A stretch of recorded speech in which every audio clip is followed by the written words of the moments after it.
രാഹുൽ ഗാന്ധിയെ മിക്കവാറും CBI അതായത് സെൻട്രൽ ബ്യൂറോ ഓഫ് ഇൻവെസ്റ്റിഗേഷൻ പൂട്ടി അകത്തിടാനുള്ള എല്ലാ സൗകര്യങ്ങളും രാഹുൽ ഗാന്ധി തന്നെ ഒരുക്കി കൊടുത്തിട്ടുണ്ട്.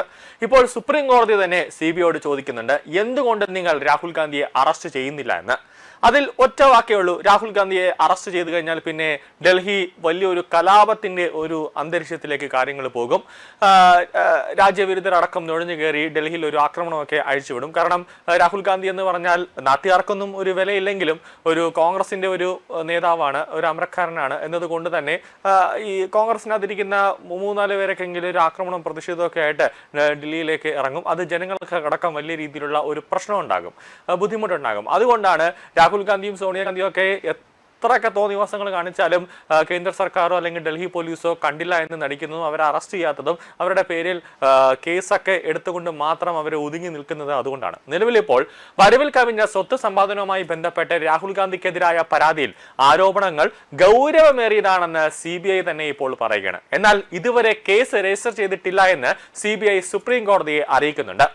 ആരോപണം ഗൗരവമേറിയതാണെങ്കിൽ എന്തുകൊണ്ട് CBI നടപടിയെടുത്തില്ല എന്ന് ചീഫ് ജസ്റ്റിസ് അധ്യക്ഷനായ ബെഞ്ച് CBIയോട് ചോദിക്കുന്നുണ്ട്. വരവിൽ കവിഞ്ഞ സ്വത്ത് സമ്പാദനവുമായി ബന്ധപ്പെട്ട് രാഹുൽ ഗാന്ധിക്കെതിരായ ഹർജിയിലെ നടപടികൾ നീട്ടിവെക്കാൻ അലഹാബാദ് ഹൈക്കോടതിയോട് സുപ്രീം കോടതി നിർദ്ദേശം നൽകുകയും ചെയ്തിട്ടുണ്ട്. രാഹുൽ ഗാന്ധി വരവിൽ കവിഞ്ഞ സ്വത്ത് സമ്പാദിച്ചെന്ന് ആരോപിച്ച് നൽകിയ പരാതിയിൽ CBIയോടും EDയോടും അന്വേഷണം നടത്തി തുടർ നടപടികൾ സ്വീകരിക്കാൻ അലഹാബാദ് ഹൈക്കോടതി നിർദ്ദേശം നൽകിയിരുന്നു. ഇതിനെ ചോദ്യം ചെയ്ത് രാഹുൽ ഗാന്ധിയാണ് സുപ്രീം കോടതിയെ സമീപിച്ചത്. ഈ ഹർജി ചീഫ് ജസ്റ്റിസ് സൂര്യകാന്ത് അധ്യക്ഷനായ ബെഞ്ചാണ് ഇന്ന് പരിഗണിച്ചത്. അലഹാബാദ് ഹൈക്കോടതിയിലെ നടപടികൾ സ്റ്റേ ചെയ്യണമെന്ന് രാഹുൽ ഗാന്ധിക്ക് വേണ്ടി ഹാജരായ സീനിയർ അഭിഭാഷകൻ കപിൽ സിബൽ ആവശ്യപ്പെട്ടു. എന്നാൽ സ്റ്റേ ഉത്തരവ് പുറപ്പെടുവിക്കുന്നതിനെ CBIക്ക് വേണ്ടി ഹാജരായ additional solicitor general SV Raju എതിർക്കുന്ന ഒരു സാഹചര്യമാണ് ഇന്ന് സുപ്രീം കോടതിയിലുണ്ടായത്. പരാതിയിലെ ആരോപണങ്ങൾ ഗൗരവമുള്ളതാണ്, അതിൽ ഇപ്പോൾ പരിശോധന നടക്കുകയാണെന്ന് CBI തന്നെ പറയുകയാണ്. കേസ് രജിസ്റ്റർ ചെയ്യുന്നതിൽ തീരുമാനമായിട്ടില്ലെന്നും അതിനാൽ സ്റ്റേ ഉത്തരവ് പുറപ്പെടുവിക്കരുതെന്നും SV രാജു ആവശ്യപ്പെട്ടു.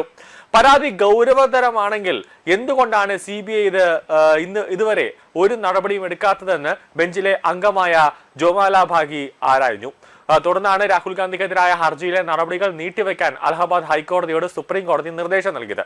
ഇനിയൊരു ഉത്തരവുണ്ടാകുന്നത് വരെയാണ് നടപടികൾ താത്കാലികമായി നീട്ടിവെക്കാനുള്ള ഒരു നിർദ്ദേശം ഇപ്പോൾ ഉണ്ടായിട്ടുള്ളത്.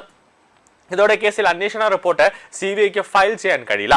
അലഹാബാദ് ഹൈക്കോടതി ഉത്തരവിനെതിരെ രാഹുൽ ഗാന്ധി ഫയൽ ചെയ്ത ഹർജിയിൽ S വിഘ്നേഷ് ശിശിർ ഉൾപ്പെടെയുള്ള എതിർ കക്ഷികൾക്ക് സുപ്രീം കോടതി നോട്ടീസ് അയച്ചു. BJP പ്രവർത്തകനായ S വിഘ്നേഷ് ശിശിർ നൽകിയ പരാതിയുടെ അടിസ്ഥാനത്തിലാണ് ആരോപണങ്ങൾ പരിശോധിക്കാൻ CBI, എൻഫോഴ്സ്മെന്റ് ഡയറക്ടറേറ്റ് എന്നിവരോട് അലഹാബാദ് ഹൈക്കോടതി നിർദ്ദേശം നൽകിയത്. ഇതിനെ ചോദ്യം ചെയ്താണ് ലോക്സഭയിലെ പ്രതിപക്ഷ നേതാവായ രാഹുൽ ഗാന്ധി സുപ്രീം കോടതിയെ സമീപിച്ചത്. കേസുമായി ബന്ധപ്പെട്ട നടപടികൾ അലഹാബാദ് ഹൈക്കോടതിയിൽ നിന്ന് ഡൽഹി ഹൈക്കോടതിയിലേക്ക് മാറ്റണമെന്ന പ്രത്യേക ഹർജിയും രാഹുൽ ഗാന്ധി നൽകിയിട്ടുണ്ട്. ആരോപണങ്ങൾ തെളിയിക്കപ്പെട്ട അല്ല എന്നാണ് നിലവിലത്തെ രാഹുൽ ഗാന്ധി പറയുന്ന നടപടി. ആരോപണങ്ങൾ പരിശോധിക്കുന്നതുമായി ബന്ധപ്പെട്ട നിയമ നടപടികളാണ് സുപ്രീം കോടതിയുടെ പരിഗണനയിലുള്ളത്. എന്നാലും CBI വരും ദിവസങ്ങളിൽ സുപ്രീം കോടതിയിൽ വീണ്ടും ഒരു പുനർഹർജി നൽകി ഈ കേസ് വീണ്ടും റീഓപ്പൺ ചെയ്യുന്നതുമായി ബന്ധപ്പെട്ടുള്ള CBIയുടെ ഫൈൻഡിങ്സ് എന്താണോ അതെല്ലാം സുപ്രീം കോടതിയിൽ സമർപ്പിക്കാനുള്ള ഒരു സാധ്യതയും നമുക്ക് തള്ളിക്കളയാനാകില്ല.